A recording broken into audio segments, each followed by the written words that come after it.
جو اس کے گھر کی طرف راستہ جانے کی طاقت رکھتا ہو اللہ کی رضا کے لیے۔ مفسرین نے لکھا ہے اس آیت میں پہلے یوں بھی ہو سکتا تھا کہ حج البیت من استطاع الیہ سبیلا باللہ، کہ اللہ کے حج کا گھر اس شخص کے لیے جس کے پاس جانے کی طاقت ہے وہ اللہ کو راضی کرنے کے لیے جائے۔ لیکن اس میں اتنی آزمائش ہے، قرآن کا اسلوب ہے، طریقہ ہے کہ جس چیز کو اہمیت دینی ہو اس کو پہلے مقدم رکھتا ہے۔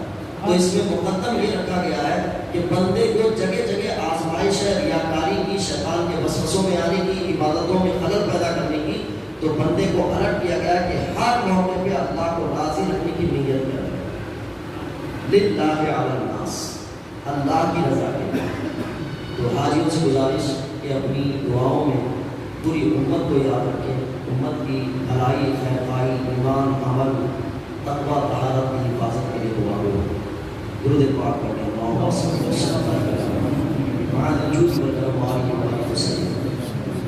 سورہ آل عمران کی آیت مبارکہ ہے۔ اللہ ارشاد فرماتا ہے وَمَنْ يَبْتَغِ غَيْرَ الْإِسْلَامِ دِينًا فَلَنْ يُقْبَلَ مِنْهُ وَهُوَ فِي الْآخِرَةِ مِنَ الْخَاسِرِينَ۔ کہ اللہ تبارک و تعالیٰ ارشاد فرماتا ہے کہ جس نے اسلام کے علاوہ کسی اور دین کو مذہب بنایا یا مذہب ہونے کے اعتبار سے چاہا، اللہ اس کو ہرگز قبول نہیں کرے گا۔ اور وہ بندہ جو اسلام کے علاوہ کسی دوسرے مذہب کو پسند کرے گا تو وہ آخرت میں نقصان اٹھانے والوں میں سے ہوگا۔ اس آیت کا اوپر کی آیت اور نیچے کی آیت پورے پڑھ لیں، ایک مفہوم ذہن میں آتا ہے کہ اللہ تبارک تعالیٰ نے اس کائنات میں جتنے بھی انبیاء کرام کو مبعوث فرمایا سب کا دین اسلام تھا۔ آقا کریم صلی اللہ علیہ وسلم کی بعثت کے بعد قیامت تک اب کوئی نیا نبی پیدا نہیں ہوگا، اور یہی دین اسلام رہا۔ اسی دین اسلام کو اللہ نے ایک موقع سے یوں ارشاد فرمایا ان الدین عند اللہ الاسلام، دین تو اللہ کے نزدیک اسلام کی ہے، اور اس دین کو اللہ نے مکمل بھی فرمایا، اتنا مکمل فرمایا کہ کسی مذہب میں اتنی ڈیٹیلز، اتنی تفصیلات نہیں جتنی مذہب اسلام میں۔ اس میں ناخن کاٹنے کا طریقہ ملتا ہے، بیت الخلاء جانے کا طریقہ ملتا ہے کہ کیسے جانا ہے، پانی استعمال کرنے کا طریقہ ملتا ہے، استنجا کرنے کا طریقہ ملتا ہے۔ اس میں آپ آبادی میں ہو، بیابان میں ہو، جنگل میں ہو، بند کمرے میں ہو، زندگی گزارنے کے طریقے ملتے ہیں، کپڑے کیسے پہنے اس کا طریقہ ملتا ہے، بال کیسے کاٹے اس کا طریقہ ملتا ہے۔ اتنی ڈیٹیلز کسی مذہب میں نہیں ہے کہ جو انسان کی انفرادی زندگی سے لے کر اجتماعی زندگی، خاندانی زندگی، معاشرتی زندگی، محلے والی زندگی، ملکی زندگی، غیر ملکی زندگی، ساری چیزوں کی تفصیلات اس میں موجود ہیں۔ اور جب اللہ نے اس کو کامل بنایا، لوگوں تک اطلاع یعنی آگاہ فرمایا کہ یہ دین کامل ہے، تو ساری انسانیت کی راہ پانے کی ساری چیزیں بھی اس کے اندر رکھ دی کہ تمہیں یہاں سے آ کر لینا ہے۔ کبھی کبھار ہم کسی چیز میں دعویٰ کرتے ہیں کہ ہمارے زبان میں آل ان آل یعنی ساری چیزیں موجود ہیں، لیکن انسان جب پہنچتا ہے تو وہاں ساری چیزیں موجود نہیں ہوتی۔ وہ ایک اعتبار کر کے ساری چیزوں کا اعلان کرتا ہے۔ اسلام نے جو اعلان کیا ہے کہ الیوم اکملت لکم دینکم واتممت علیکم نعمتی ورضیت لکم الاسلام دینا، کہ آج ہم نے دین کو مکمل کیا اور اس دین سے ہم راضی ہیں اور اس کا نام ہم نے اسلام رکھا ہے۔ تو اللہ تبارک تعالیٰ نے اس کی ضمانت دی۔ کیسے ضمانت دی؟ حضرت عمر فاروق رضی اللہ تعالیٰ عنہ ایک موقع سے حضور کی بارگاہ میں عرض گزار ہوتے ہیں، یا رسول اللہ صلی اللہ علیہ وسلم، میں اسلامی تعلیمات پر عمل پیرا ہوں، لیکن میں توریت کا مطالعہ کرتا ہوں، تو توریت میں مجھے کچھ باتیں اچھی لگتی ہیں، وہ باتیں اسلامی تعلیمات کے خلاف نہیں ہیں، اگر آپ اجازت دیں تو میں توریت کی کچھ باتوں پر عمل کرنا چاہتا ہوں۔ میرے آقا کریم صلی اللہ علیہ وسلم نے ارشاد فرمایا آج اگر موسیٰ علیہ السلام بھی ہوتے تو میرے دین کی اتباع کرتے۔ حضور نے ضمانت دی کہ اتنا کامل ہے دین کہ موسیٰ علیہ السلام جن پہ دین موسوی نازل تھا، جن کے اوپر اللہ نے کتاب نازل کی تھی، اگر وہ بھی آج موجود ہوتے تو ان کی کتاب بھی ناقص ہوتی اور میرا دین کامل ہے، تو وہ میرے دین کی اتباع کرتے۔ حضرت عمر فاروق رضی اللہ تعالیٰ عنہ کو حضور نے صاف لفظوں میں ارشاد فرمایا دین اسلام کے علاوہ تمہیں اور کسی مذہب کی کوئی باتیں قبول کرنے کی ضرورت نہیں ہے، اس کی ساری چیزیں موجود ہیں، ایمان، عمل، تقویٰ، طہارت، دلوں کا سکون، ذہنی سکون، جسمانی علاج، روحانی علاج، ساری چیزیں اس کے اندر موجود ہیں۔ اور مذہب اسلام کی طرف رغبت دلائی۔ اب مذہب اسلام کے ماننے والے دنیا میں دو طرح کے ہیں، ایک وہ جو مذہب اسلام کو پسند کرتے ہیں، اور ایک جو مذہب اسلام کوئی پسند ناپسند کا تعلق نہیں ہے، بس مسلمان کے گھر میں پیدا ہوئے بس مسلمان ہیں۔ میرے آقا کریم صلی اللہ علیہ وسلم نے ارشاد فرمایا کل مولود علی الفطرہ وابواہ یمجدانہ او یمجسانہ او ینصرانہ او کما قال رسول اللہ صلی اللہ علیہ وسلم۔ کہا کہ دنیا میں کوئی بھی بچہ پیدا ہوتا ہے وہ فطرت اسلام پر پیدا ہوتا ہے، لیکن اس کے ماں باپ یا تو اس کو یہودی بناتے ہیں یا مجوسی بناتے ہیں یا نصرانی بناتے ہیں، یعنی ماں باپ کے گھر میں پل کر وہ یا تو یہودی بن جاتا ہے یا مجوسی بنتا ہے یا نصرانی بن جاتا ہے۔ اب میں دونوں چیزوں کو جوڑنا چاہتا ہوں۔ اللہ کے نزدیک مذہب اسلام، دین اسلام، اور پسندیدہ یہی، اس پسندیدہ مذہب کے علاوہ کسی اور دین کو پسند کیا تو اللہ فرماتا ہے فلن یقبل منہ، قبول نہیں کیا جائے گا۔ اگرچہ اس نے دوسرے دین پر عمل کر کے چاند پر کمندیں ڈال دی، سمندر کی تہ میں پہنچ کر اپنے آپ کو منوا لیا کہ میں نے ریسرچ اور ڈسکوری کر سمندر کے اندر کی مخلوقات کو پتہ کر لیا، لیکن اگر دین اسلام اس کے ساتھ جڑا ہوا نہیں ہے تو اللہ فرماتا ہے کہ تمہاری کوئی کام قبول نہیں کیا جائے گا۔ فلن یقبل منہ، ہر کس تمہیں دین اسلام کے علاوہ کسی طریقے کو قبول کیا جائے گا۔ پھر اللہ نے ارشاد فرمایا کہ آخرت میں خسارے والوں میں سے وہ ہوگا اگرچہ چاند پر کمندیں ڈال چکا ہو، اگرچہ وہ سمندر کی تہ میں پہنچ کر مخلوق کو تلاش کر چکا ہو، اگرچہ وہ سورج کی کرنوں کو اپنی گرفت میں لے کر نئی نئی ٹیکنالوجی تیار کر رہا ہو، اگرچہ وہ سورج کی شعاؤں کو اپنے ہاتھوں میں لے کر نئے نئے کرتب دکھا رہا ہو، اللہ فرماتا ہے اگر دین اسلام سے ہٹ کر ہے تو پھر تمہاری کوئی کام بھی قبول نہیں کیا جائے گا، اور آخرت میں تم خسارے میں ہوگے۔ یعنی دنیا میں ہو سکتا ہے کہ تمہارا نام ہوگا اور بک میں تمہارا نام لکھ دیا جائے گا، لیکن آخرت میں تمہارا خسارہ یہ ہوگا کہ تمہیں جنت کی خوشبو بھی نہیں دی جائے گی۔ یہ ایک کلیئر تھاٹ ہے، ایک کلیئر کانسیپٹ ہے، لیکن میں اپنے گھروں، اپنی مسلم سوسائٹی کے گھروں کا جائزہ لیتا ہوں۔ آج کل مرد حضرات اپنے گھر میں بچوں کی تعلیم و تربیت خواتین کے حوالے کیے ہوئے ہیں کہ خواتین دیکھتی رہتی ہیں۔ میں خواتین پر بڑا ناراض بھی ہوں، لیکن قبول بھی کرتا ہوں ان کی صلاحیتوں کو، کیونکہ ان خواتین میں ایک شکل بیوی کی ہے اور ایک شکل ماں کی ہے، اور جو شکل ماں کی ہے وہ مسلم ہے، وہ کیسی بھی ہوگی، اسلام میں بھی معتبر ہے، انسانیت میں بھی معتبر ہے، لیکن تربیت کرنے کے حوالے سے وہی ماں اگر اپنا کردار ادا نہیں کرتی ہے تو کل قیامت میں اس ماں سے بھی ماں ہونے کی حیثیت سے پوچھا جائے گا، جس کے لیے حضور ارشاد فرماتے ہیں کلکم راعٍ وکلکم مسئول عن رعیتہ، تم میں ہر شخص ذمہ دار ہے اور تمہارا اپنی ذمہ داری کے بارے میں تم سے سوال کیا جائے گا۔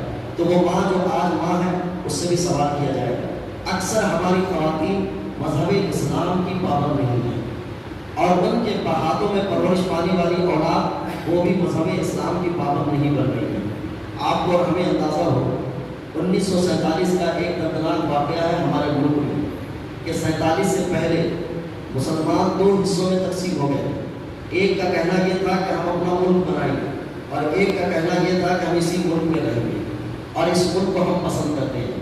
یہ لفظ تھا جس کے لیے انگلش میں لفظ بولا جاتا ہے کہ اس ملک میں ہم بائی چوائس ہیں، بائی چانس نہیں ہیں، کہ ہمارے پاس کوئی آپشن نہیں تھا تب آ کے ہم اس ملک میں ہیں، بلکہ ہمارے پاس چانس تھا، ہم اس ملک کو چھوڑ کے جا سکتے تھے، لیکن ہمیں خواجہ غریب نواز پسند تھے، ہم نے چھوڑا نہیں، ہمیں محبوب الہی پسند تھے، ہم نے چھوڑا نہیں، ہمیں خواجہ بندہ نواز پسند تھے، ہم نے چھوڑا نہیں، یہ جامع مسجدوں کے میناریں ہمیں پسند تھے، ہم نے چھوڑا نہیں، ہمارے آبا و اجداد کی قبریں تھیں، ہم نے یہاں سے چھوڑا نہیں، یہاں کی مٹی سے ہماری محبت تھی، ہم نے چھوڑا نہیں۔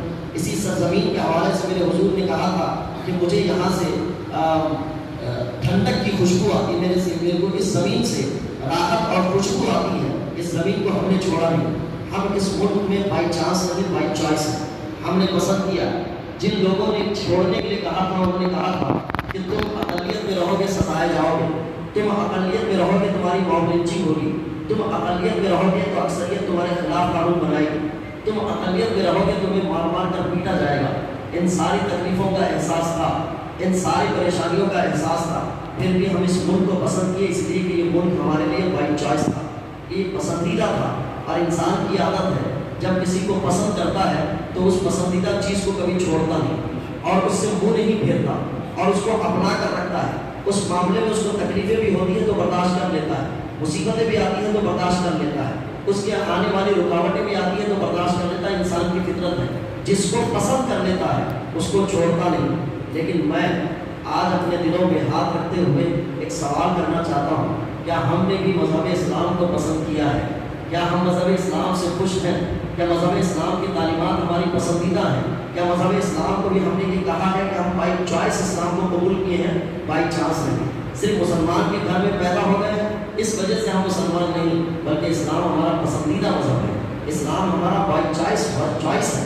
ہم نے کبھی کہا ہو بڑا مشکل کام ہے، اس لیے کہ جب انسان کی زندگی میں کوئی مذہب پسندیدہ نہ ہو تو اس کے گھر سے اسلام یعنی دین کو یا اسلام کو اچھٹ لینا بہت آسان ہے۔ انسان اس وقت دیکھ لیتا ہے، بائی چانس مسلمان اگر ہے تو چانس اگر اس کو مل گیا دوسرے مذہب میں تو پلٹ کر جانا بہت آسان ہے، ادھر سے ادھر رخ کر ہے۔ اس لیے آج ارتداد کی لہر ہے، مرتد ہونے والوں کی ایک کہانی ہے۔ مرتد ہونے والوں میں دیکھیں کتنے لوگ مسلمان سے پھر کر غیر مسلم ہوتے جا رہے ہیں۔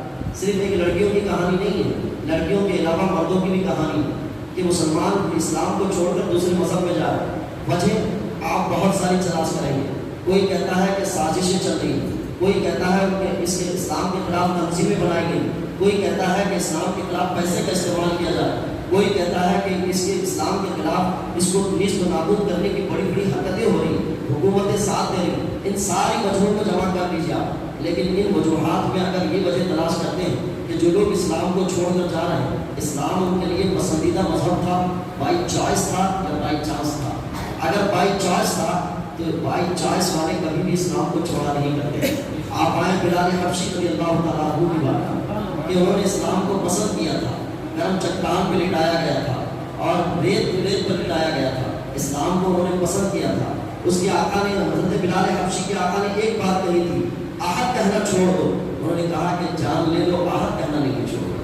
انہوں نے اسلام کو پسند کیا تھا، اسلام کا پسندیدہ مذہب تھا۔ یہ بہت دور کی کہانی ہوگی کہ اسلام پسندیدہ مذہب ہے۔ ماضی قریب میں آپ ہر اس شخص کو دیکھ لیجیے کہ جس کے نزدیک اسلام پسندیدہ ہے، جو کنورٹ ہو کر مسلمان ہوا ہے، اس کے مسلمان ہونے کی کہانی ہم سے اچھی ہے، اس لیے کہ وہ اسلام کو پسند کر کے یہاں آیا ہوا ہے۔ ان کے گھر والوں نے کتنا ٹارچر کیا، ان کو اپنے مذہب میں آنے کی دعوت دی اور کہا کہ تم ہمارے پاس ہی رہو، تم ادھر نہ جاؤ، لیکن انہوں نے کہا کہ نہیں، ہم نے اسلام کو دل سے قبول کیا ہے۔ تو ان کے اوپر بھی ٹارچر کیے گئے، انہیں مصیبتوں میں ڈالا گیا، ان کے اوپر کیسز مقرر کیے گئے، لیکن جب انہوں نے اسلام کو اپنی پسند ہونے کا اظہار کیا تو پلٹ کر گئے نہیں۔ ان کے ایمان کی طاقت کو دیکھ کر کتنے مسلمانوں نے کہا ہم سے اچھے تو یہ ہے کہ ایمان میں پختگی رکھتے ہیں۔ بات فلسفہ یہی ہے کہ جس نے اسلام کو پسند کیا وہ کبھی اسلام سے پھرے گا نہیں، اور جس نے اسلام کو پسند نہیں کیا، بائی چانس کے اعتبار سے رکھا ہے، اگر اس کو چانس دوسرے مذہب کا مل گیا تو فوراً کنورٹ ہو جائے گا۔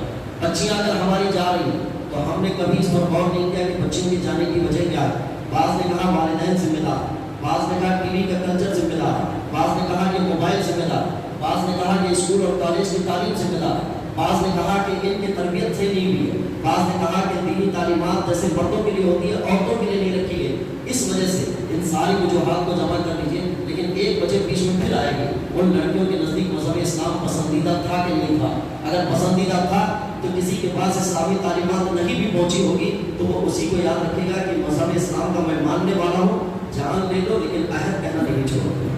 یہ کہانی پلٹے گی، دوبارہ آئے گی۔ برما کے مسلمانوں کی کہانی ہے، چین کے مسلمانوں کی کہانی ہے، پھر اس کے بعد مراکش کے مسلمانوں کی کہانی ہے۔ ان کے ایمان کو چھیننے کے لیے کتنی کوششیں کی گئی، انہیں کتنے ستایا گیا، تپایا گیا۔ ابو غریب جیل جیسے جیل میں سخت اذیتیں مسلمانوں نے برداشت کی، لیکن اسلام سے پھرنے کے لیے کوئی آمدہ نہیں۔ فلسطین کی سرزمین ہے، عراق کی سرزمین ہے، یہاں پر مسلمانوں کے ایمان کو جانچنے کی بہت کوشش کی گئی، لیکن وہ اسلام سے پھرے نہیں، کیونکہ اسلام ان کا پسندیدہ مذہب تھا۔ اسلام جب پسندیدہ مذہب بن جاتا ہے تو پھر اس کے بعد کتنی بھی سازشیں آئیں، کتنے بھی دور آئیں، کتنے بھی فتنے آئیں، بندہ اسلام کے دامن کو چھوڑتا نہیں۔ اسی لیے قرآن نے کہا وَمَنْ يَبْتَغِ غَيْرَ الْإِسْلَامِ دِينًا فَلَنْ يُقْبَلَ مِنْهُ۔ اللہ نے یہاں یہ ارشاد نہیں فرمایا کہ جس نے دین اسلام کا کلمہ پڑھ لیا وہ پسندیدہ ہے، اور جن نے دین اسلام کا کلمہ نہیں پڑھا، بلکہ قرآن نے کہا جن نے دین اسلام کے علاوہ کسی اور کو پسند کیا اللہ ہرگز اس کو قبول نہیں فرمائے۔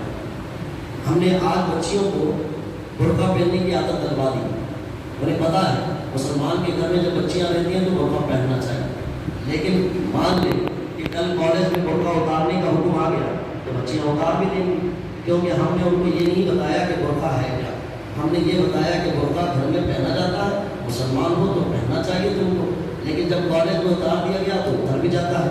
اگر ہم یہ بتاتے اس کو کہ برقع عورت کی عزت کی چادر ہے، عورت کا حق ہے، عورت کا زیور ہے، تو وہ جہاں جہاں جائے گی اپنے آپ کو عورت محسوس کرے گی تو برقع کبھی گزرے گا نہیں۔ یہ فلسفے ہوتے ہیں، اسلام کی تعلیمات کو پسند کے اعتبار سے بتانا ہوتا ہے، اسلام کے پسندیدہ مذہب ہونے کو ظاہر کرنا پڑتا ہے۔ آقا کریم صلی اللہ علیہ وسلم نے حضرت عمر فاروق رضی اللہ تعالیٰ عنہ کی جو تربیت فرمائی تھی، کہا تھا کہ حضرت موسیٰ علیہ السلام بھی آج ہوتے تو اسی دین محمدی پر عمل کرتے، انہیں اپنا مذہب چھوڑنا ہوگا، دین محمدی پر عمل کرتے تو آج ہمیں اور آپ کو اسلام کے پسندیدہ ہونے کی کہانی کو دہرانا ہوگا۔ اپنے گھروں میں صرف بچیاں کے مسلمان ہونے کو یا بچوں کے مسلمان ہونے کو کافی کہنا نہیں ہوگا۔ ہماری آنکھیں بہت ساری چیزیں دیکھ رہی ہیں، کتنی بارگاہیں ہیں جن میں سے ان کی اولادیں بد مذہب ہو گئی، بد عقیدہ ہو گئی، کتنے علماء کے گھر ہیں کہ جن کے گھروں میں سے بچیاں یا بچے وہ بد عقیدہ کی صحبت میں رہ کر بگڑ چکے ہیں، ہم دیکھ رہے ہیں۔ وجہ یہ ہے کہ ہم نے سمجھا کہ ہمارے گھر میں رہنے والے ہیں تو ہماری ہی صحبت کی بنیاد پر اچھے ہی رہیں گے، شاید ہم نے شیطان اور نفس کو چھوڑ دیا ہے کہ بڑا دشمن ہے، یہ اچھے لوگوں پہ بہکاوا کرتا ہے، اچھے لوگوں کو پھسلاتا ہے، اچھے لوگوں کے گھر تباہ کرنے کی کوششیں کرتا ہے۔ گھر میرا ہو یا میرے پڑوس کا ہو، میرے رشتے دار کا ہو، ہر ایک کے پر اس کی کوشش ہوگی اور وہ دین سے بے بہکا کرنے کی کوششیں لگاتار کرتا رہے گا۔ اس لیے اسلام کی دعوت کا حصہ یہ ہے کہ قرآن کہتا ہے وَمَن يَبْتَغِ غَيْرَ الْإِسْلَامِ دِينًا فَلَن يُقْبَلَ مِنْهُ، اسلام کو پسندیدہ مذہب بنا ہے، بائی چانس نہیں، بائی چوائس کروا ہے کہ مذہب اسلام۔ جب برقعے پہ پابندی لگی تھی اور جب برقعے کی پابندی کی باتیں کی جا رہی تھی، اتفاق تھا میڈیکل پہ بیٹھے ہوئے ہم لوگ تبصرہ کر رہے تھے اور کہہ رہے تھے کہ اگر برقعے پہ پابندی لگ گئی تو ہماری بہت ساری خواتین تو ایک پیر پہ کھڑی ہیں کہ کیسے برقع نکالا جائے، اگر پابندی لگتی ہے تو پٹ بول کے نکال دیں۔ اسی درمیان میں ہم گفتگو میں تھے، ایک خاتون دوا لینے کے لیے آئی تو میڈیکل والے نے مزاح کہا کہ آپ کو معلوم ہے کیا ہو رہا ہے ہمارے کرناٹک میں؟ اس نے کہا کیا ہو رہا ہے؟ آپ برقعے پہ پابندی لگا رہا ہے، وہ کہہ رہا ہے کہ تمہیں برقعے اتار دیے جائیں گے۔ اس عورت نے اپنے گلبرگے کے لہجے میں ایک گالی دی اور کہا کہ وہ اتارے گا اس کی ہم اتار دیں گے، اس کی ہم اتار دیں گے۔ تو اس عورت کی بات کو سن کر میڈیکل والے نے کہا کہ میری طرف سے دوا فری رکھیں، اس لیے کہ تمہارے اندر یہ جستجو ہے کہ تم نے برقعے کو پسند کیا، حکومت کو لات مارا اور کہا کہ مجھے یہ پسند ہے، وہ اتارے گا ہم اس کی اتار دیں گے، یہ لفظ کہا تھا اس نے۔ تو پسندیدگی جب آ جاتی ہے انسان کے پاس تو پھر وہ حکومت ہو یا کسی چیز کو ڈرتا اور خوف نہیں کرتا۔ اسلام کو پسندیدہ بنانے کی کوشش کریں۔ بہت مختصر سے لمحے میں نے چند باتیں آپ تک پہنچائی ہیں۔ سورہ آل عمران کی یہ آیتیں گھر جا کر ضرور پڑھیں، اس سے آگے پیچھے کی بھی آیتیں ہیں۔ قرآن سے پیغام، قرآن کا میسج میرے اور آپ کو سمجھنے کے لیے اللہ مجھے آپ کو توفیق عطا فرمائے۔ السلام علیکم۔